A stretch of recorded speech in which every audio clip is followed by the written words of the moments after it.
اب آپ کو بتائیں کہ امیر جماعت اسلامی سراج الحق نے الزام عائد کیا ہے کہ آٹا اور ڈرگ مافیا نے پی ڈی ایم اور پی ٹی آئی میں پناہ لے رکھی ہے۔ جماعت اسلامی کے مرکزی امیر سراج الحق نے تقریب سے خطاب کرتے کہا کہ جن کو جیل میں ہونا تھا ان کو نوازا گیا، کسی کو سینیٹر تو کسی کو رکن قومی اسمبلی بنایا گیا۔ انہوں نے کہا کہ ہم چاہتے ہیں عوام کے ساتھ مخلص لوگ کامیاب ہوں، اسمبلیوں میں امریکہ کے وفاداروں کے بجائے غریب کا بیٹا آئے۔ امیر جماعت اسلامی نے پیپلز پارٹی، نون لیگ، ایم کیو ایم اور پی ٹی آئی کو آئی ایم ایف کے ایجنٹ قرار دے دیا۔ انہوں نے کہا کہ حکمرانوں نے توشہ خانہ کو لوٹا اور اسٹیٹ بینک کو آئی ایم ایف کے حوالے کیا۔ انہوں نے مزید کہا کہ شہباز شریف، بلاول اور عمران بھی اپنے آپ کو احتساب کے لیے پیش کریں۔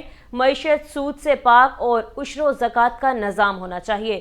انہوں نے کہا کہ ملک میں ایسی حکومت ہو جو ماں باپ کی طرح خیال رکھے۔